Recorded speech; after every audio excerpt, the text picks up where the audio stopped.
Hello everyone, I am Pihu और आज बात करेंगे हम टाइप्स ऑफ मैनिफेस्टेशन की टेक्निक। मैनिफेस्टेशन की कितनी टेक्निक होती है और किनको हम यूज़ करके मैनिफेस्टेशन को कर सकते हैं। वैसे तो अगर मैं चाहूँ तो 100 से भी ज़्यादा मैनिफेस्टेशन की टेक्निक है और इससे ज़्यादा भी हम इन्वेंट्स कर सकते हैं। हम खुद की मैनिफेस्टेशन टेक्निक बना सकते हैं, क्योंकि ये हमारे ऊपर है कि हम किस चीज़ को यूज़ करके चीज़ों को मैनिफेस्ट कर ले, अपनी माइंड को मैनिपुलेट कर ले। लेकिन जो सबसे पावरफुल होती है कि जिसने भी इस चीज़ को किया है तो उसको रिज़ल्ट मिला ही मिला है और प्रूवन टेक्निक्स हैं, उन पे हम बात करेंगे। सबसे पहली टेक्निक है रोबोटिक अफर्मेशन वाली।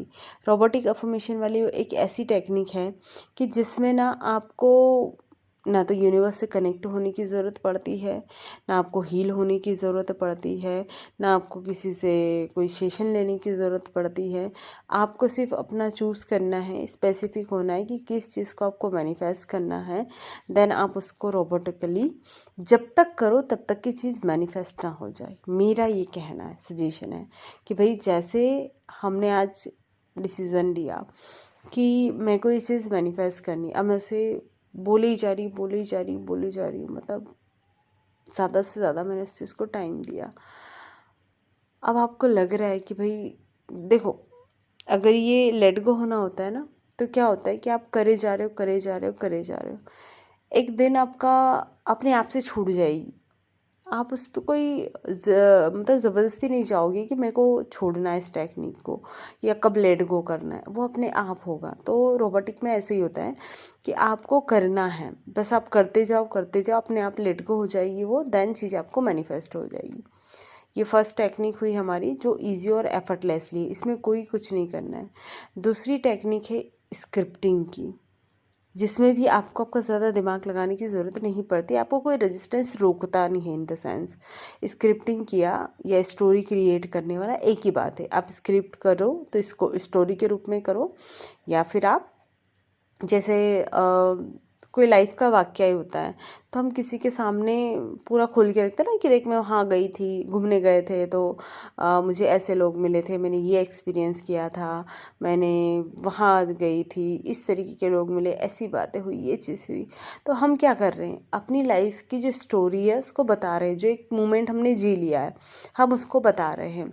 वैसे ही हमें क्या करना है कि आपको एक स्टोरी क्रिएट करनी है, स्क्रिप्ट करनी है अपनी, कि जो लाइफ में आपको मैनिफेस्ट करना है एज इट इज़ वो हो चुका है, कि मैं इस लाइफ में हूँ, मैं इन चीज़ों का आनंद ले रही हूँ, मैं यहाँ पर बहुत खुश हूँ, इस जगह पर हूँ और मैं हर तरीके से, मतलब जितनी भी चीज़ें छोटी छोटी बारीकियाँ उसमें लिखो, इन्वॉल्व हो जाओ। जैसे कि कहीं हम घूमने का ही प्लान बनाया तो मैं हर एक चीज़ का डिस्क्रिप्शन दूंगी कि मैं यहाँ गई हूँ और मैं इससे बाय फ्लाइट में गई हूँ वहाँ पर, और मैं अपने दोस्तों के साथ गई हूँ, किसके साथ गई हूँ ये भी मैं एक्सप्लेन करूँगी उसमें।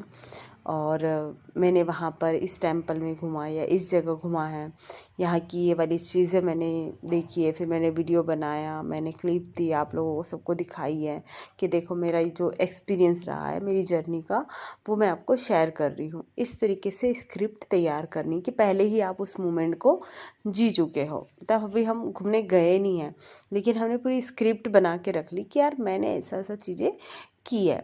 अब ये घूमना मेरा हो गया, मैंने इस स्क्रिप्ट को, या मेरा मन किया, 3 तरीके से होती है स्क्रिप्टिंग भी, कि एक बार लिख दिया और ऐसी जगह रख दो जहाँ पर आप उसको बाद में आपको ध्यान ही नहीं जाए कि आप कहाँ हो, मतलब क्या क्रिएट किया था आपने भूल चुके हो आप। या फिर आप ये कर सकते हो कि उस स्क्रिप्टिंग को आप 30 डेज़ तक, 21 डेज़ तक, 11 दिन तक, जितना मन कर रहा है आपका उतने दिन तक लिखो। लिखते लिखते आपका अपने आप लेट गो होगा, उसमें भी आपको ज़बरदस्ती लेट गो नहीं करना है। मेरा मन कर रहा है और अब मन कर रहा है कि यार अब हो गया, अब नहीं लिखना है इसको, तो वो लेट गो हो गया। अब चीज़ें, ये सेकेंड टेक्निक हो गई। दूसरी है आपकी जो विजुअलाइजेशन की। विजुअलाइजेशन में लोगों को रेजिस्टेंस आ सकता है क्योंकि किसी के विजुअल सही नहीं बन सकते हैं, तो विजुअलाइजेशन की टेक्निक तो इतनी पावरफुल है, मतलब मैं रोबोटिक से भी ज़्यादा कह सकती हूँ, सबसे कह सकती हूँ, लेकिन वो एफर्टलेसली नहीं है। मतलब उसमें एफर्ट लगता है, आपकी कॉन्शियसनेस उसमें आनी चाहिए, आपको सारी चीज़ें विजुअल फॉर्म अच्छे से दिखना चाहिए, महसूस होना चाहिए, तब जाके वो बहुत अच्छे से काम करती है। इसलिए मैंने इसको तीसरे नंबर पर रखा है कि आपको विजुअलाइजेशन करना चाहिए। जब जब आप 5 मिनट के लिए बैठो, लेकिन किसी भी चीज़ के लिए विजुअलाइज करो। पहले आप जिस चीज़ से नोन हो, आप जानते हो, उसका विजुअलाइजेशन करो। उसके बाद उन चीज़ों का विजुअलाइजेशन करो जो आपको चाहिए, तो आप विजुअलाइजेशन में परफेक्ट बन जाओगे। ये हो गया। इसके बाद की टेक्निक है 55-55। 5 दिन तक 55 बार एक अफर्मेशन को लिखना है। मैंने इस चीज़ को 3 से 4 बार किया है, 55 टेक्निक को, और मुझे हमेशा मेरी मैनिफेस्टेशन मिली है। मैंने किसी की हेल्थ के लिए किया था, तो जब भी किया है मेरे को उसका रिज़ल्ट मिला है। तो मैं कह सकती हूँ कि ये भी बहुत पावरफुल टेक्निक है, जिसमें कि आपकी मैनिफेस्टेशन होती ही है। एक होता है, एक टेक्निक बहुत अच्छी है कि आप ना, जैसे कि यूट्यूब पे या प्रिंटेस्ट होता है, उन पर जाओ और उन चीज़ों को ज़्यादा से ज़्यादा देखो जिसको आप मैनिफेस्ट करना चाहते हो, या उन चीज़ों के बारे में सुनो।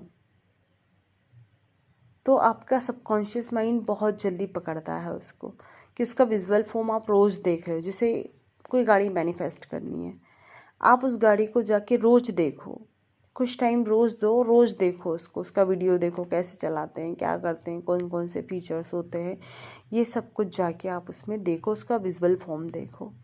तो उससे भी चीज़ें बहुत जल्दी अट्रैक्ट होती है ना। अब एक मिक्स टेक्निक बताती हूँ जो बहुत अच्छे से काम करती है और आपको पूरी तरीके से अलाइन करती है। वो है रिचुअल है। मतलब ये जो मॉर्निंग वाला जो होता है ना, जो बहुत लोग पूछते हैं कि आप लोग क्या करते हो, या जो मैनिफेस्ट करते हैं वो क्या करते हैं। सुबह उठना है, सबसे पहले कृतज्ञता महसूस करनी है अपने फर्स्ट कदमों के साथ ही। जैसे ही उठो बिस्तर से, अपने आप को सबसे पहले मिरर में देखो, 3 बार थैंक यू बोलो। अब आपकी सोल या आपका रिफ्लेक्शन आपसे सवाल करेगा, भाई थैंक यू किस लिए? तो थैंक यू इसलिए कि तू मेरे साथ है, इसलिए मैंने थैंक यू बोला खुद को, कि मैं खुद के साथ हूँ, इसलिए मैं थैंक्स करती हूँ। और उसके बाद मेडिटेट करने बैठ जाओ। आपके जो भी है, सुबह उठ कर जो भी करना है, चाय वाय पीनी है करना, फिर मेडिटेट करो। मेडिटेशन करने के बाद आपको क्या करना है, कोई अफर्मेशन कर लो। जैसे ग्रैटिट्यूड कर लो, ग्रैटिट्यूड 5-10 मिनट का, बाहर जाओ और ग्रैटिट्यूड करो। ग्रैटिट्यूड करने के बाद आप भी कोई काम कर रहे होंगे, कुछ भी ऐसा काम कर रहे हो आप, और आपको काम करते हुए कोई एक अफर्मेशन लेनी है जिसको आपको पूरे दिन बोलना है। वो अफर्मेशन बोल लिया आपने, फिर आपको अगर कोई लिखने वाली प्रैक्टिस अच्छी लग रही है तो लिख लो, विजुअलाइज करने वाली अच्छी लग रही है तो विजुअलाइज कर लो। जो भी एक रिचुअल अपना लो कि सॉरी, ये चीज़ मेरे को करनी है। और इस तरीके से जब आप करोगे सारी चीज़ों को मिक्स करके, कि मैं मेडिटेशन भी कर रही हूँ, मैं अफर्मेशन भी कर रहा हूँ, मैं ग्रैटिट्यूड में भी हूँ, मैं विजुअलाइज भी कर रही हूँ, और कुछ लिख भी रही हूँ। मानो आपने अपना विज़न बोर्ड बना के रख दिया है, आपने कोई मैजिक बॉक्स क्रिएट करके रख दिया है। ये बहुत कम कम, मतलब एक बार कर लेते हैं हम, 6 महीने में एक बार कर लो, साल भर में एक बार कर लो, तो वो चीज़ें पूरी करके हमने रख ली है। और उसके बाद हम डेली का रूटीन ये अपनाएं, जिससे क्या होगा कि हमारी बॉडी भी अलाइन है, माइंड भी अलाइन है, थॉट भी अलाइन है, और अब चीज़ें हमारी मैनिफेस्ट होती रहेगी, रिदम से होती रहेगी। तो जब हम इन टेक्निक, किसी एक स्पेसिफिक टेक्निक को ना लेते हुए हम ऐसी टेक्निक्स में जाएं कि हम अपना रिचुअल बना लें उसे, कि डेली हमें क्या क्या चीज़ें करनी है। तो इस तरीके से आप इन टेक्निक्स का यूज़ करके काफ़ी अच्छे से अपनी मैनिफेस्टेशन को कर सकते हो। और बाकी यही से वाटर टेक्निक है, और बहुत सारी टेक्निक है। लोग काफ़ी चीज़ें कोई ड्राइंग बना के कर सकता है कि उसे ड्रॉ कर लिया कि मैं इस तरीके से करूँ, तो काफ़ी ज़्यादा है। तो हमें आपको जो पसंद है कि भाई मैं किस टेक्निक का यूज़ करूँ, उस फॉर्म में आप जाके उसे यूज़ कर सकते हो कि मैं अफर्मेशन कर लूँ, मैं विजुअलाइजेशन कर लूँ, मैं मेडिटेशन कर लूँ। तो मिक्स करके करोगे तो ज़्यादा अच्छे से रिजल्ट देगी। अगर आप किसी एक स्पेसिफिक में कि सिर्फ टेक्निक को करना है तो फिर वो रोबोटिक करना है। ठीक है, तो थैंक यू सो मच मुझसे जुड़ने के लिए।